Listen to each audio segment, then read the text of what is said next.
If you're like me and have forgotten how intense the last couple of years have been, or if you just want to see a really great heartfelt immigrant story, then you should definitely check out Bad Axe.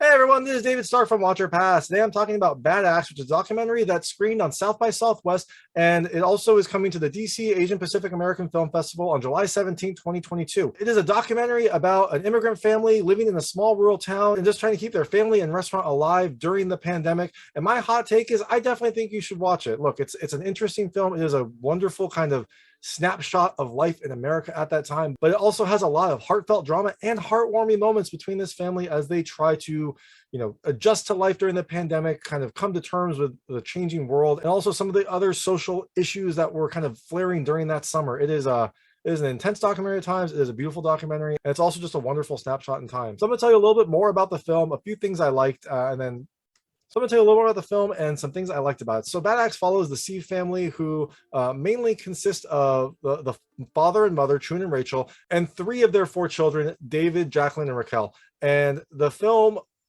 just is kind of birthed out of what happened during the pandemic. Everyone moved back to Bad Axe because it was a small town.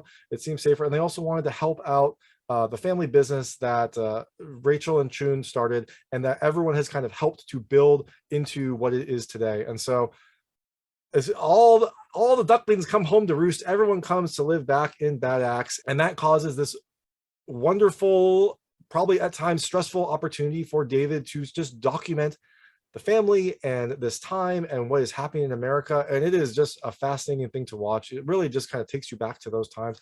I had actually kind of forgotten just how, I had forgotten the feelings that we had when the pandemic first started and when little things were happening and there was a lot of uncertainty and things were closing and opening. It feels like it's been so long ago. And this movie does a really good job of documenting all of that through the lens of this family and this family's struggle and kind of how they kind of get through this time period. And so I really just enjoyed it. I liked seeing it. And it also reminded me of just how much has happened in the last few years. It feels like it's just a never-ending stream of stuff that is coming through, but this film brought it all back in a very kind of stark way. So things I liked about this movie. The first is the variety. I mean, this is just kind of a natural aspect of this family. There are a lot of people involved in this family. There are Chun and Raquel, there's David, Jaclyn, and Raquel. David's girlfriend is involved, although I think she does more of the camera work as well. She kind of helps with the filming. Raquel's boyfriend, Austin,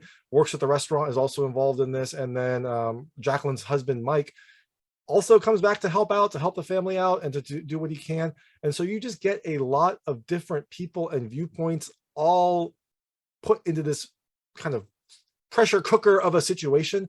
And on top of that, you also get some interactions with one of the friends of the family / managers of the restaurant, Skyler. So you don't just get Chun and Raquel's views. You don't just get like the immediate family. You get a good variety of thoughts and reactions and interpretations of everything that is happening, and some very candid moments from all of them. So I really liked just that aspect of this film. The second thing I loved is the honesty. I mean, this is definitely an honest film. This is definitely a no filter at times film. I was kind of shocked because I imagine if I was being filmed, like I would have probably softened some language, but this film does have a sense of legitimacy and honesty in what people are saying and what they're feeling. Like it doesn't feel like punches were pulled. It doesn't feel like people try to hold back their thoughts or ideas or reactions to this. And that leads into both a stronger overall package. And the next thing I really love is the raw emotion. Like the fact that everyone is so honest and the fact that so much is happening and there's so much going on and so much uncertainty in this time does lead to some very, very raw moments that I think anyone who lived through this with a family and kind of, was concerned about the pandemic or Black Lives Matter or just, America at the time will relate to. Like there are definitely some heated conversations. There's definitely some generational conversations that happen, some very emotional pleas that occur during this time. And that is all captured on film as well. And I applaud David and the whole family for allowing that to be captured and then kind of sharing that with everyone, because it is definitely something you can relate to. and is definitely something that is painful at times to watch, but it is overall just a really interesting thing to see. And the last thing I loved is I guess I'll call it the history. Like I mentioned at the very start of this review, I had kind of forgotten just how much had happened in the 2020 essentially.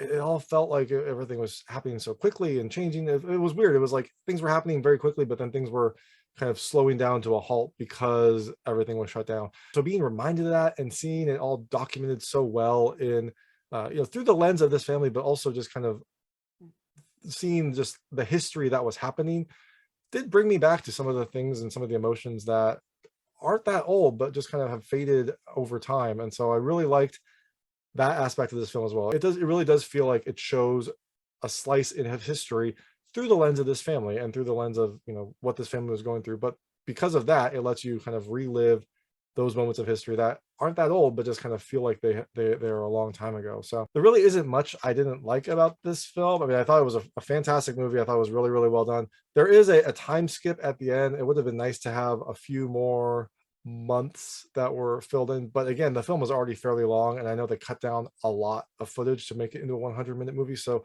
any more might have just been a little bit too much. So overall, I think it's just a really interesting film. I think it's a really enjoyable film, and it's something that should definitely be checked out. So that is Bad Axe. It's playing at the DC Asian Pacific American Film Festival on July 17, 2022.